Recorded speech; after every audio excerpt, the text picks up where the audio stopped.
Hey, welcome to the Sports Report. I'm C-Swag. And T Mello. And let's look at the highlights from this past weekend.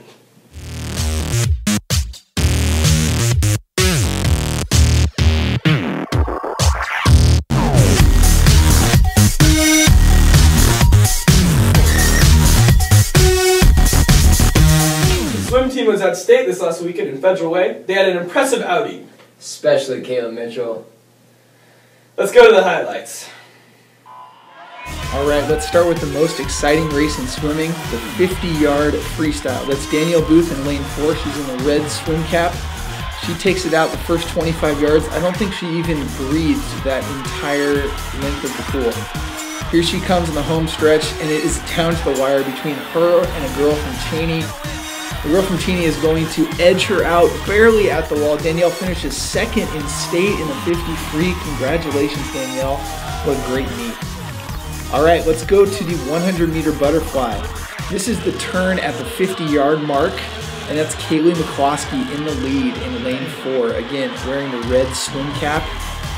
As Kaylee makes the turn for the final 25 yards, she is going to pull ahead by about a half a body length, and this one is also going to come down to the wire.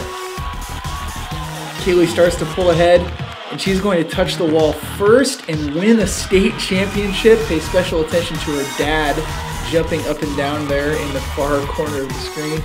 Congratulations, Kaylee. State championship in the 100-meter butterfly. That's awesome. Congrats, Kaylee. All right, let's move on to the diving board. Here's Riley Kruger with a front somersault with a twist.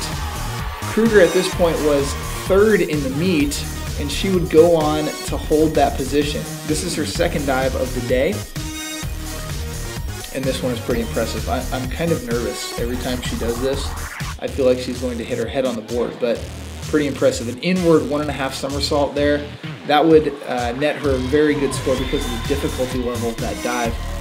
Again, at this point in third place, and she kind of had that sewed up at this point. Here's her final dive.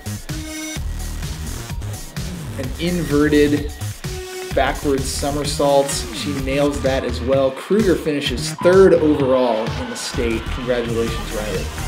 All right, here's the final race of the day. This is the 200-meter freestyle relay, and I'm just going to let this one play as we watch the Cats seated first in this event.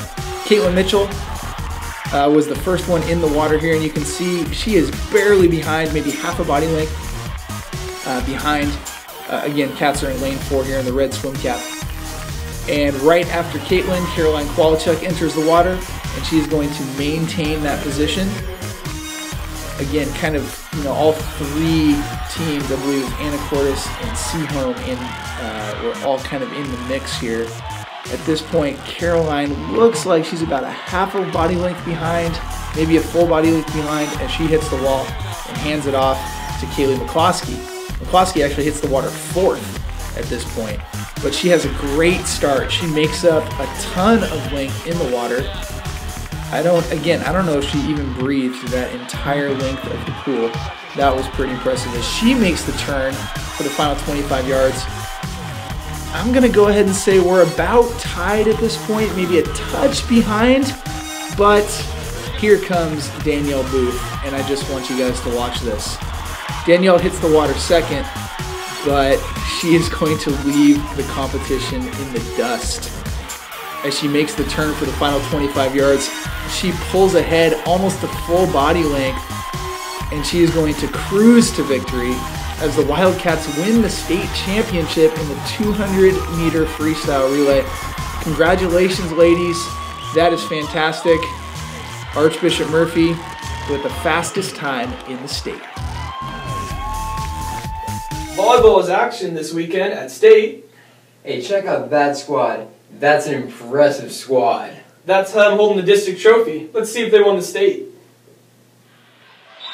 All right, let's pick up some action. This is the 5th place game. Saturday afternoon at St. Martin's. Cats taking on Tumwater, and they are down 22-20 at this point when Jamie Simblick goes off the block to make it 22-21.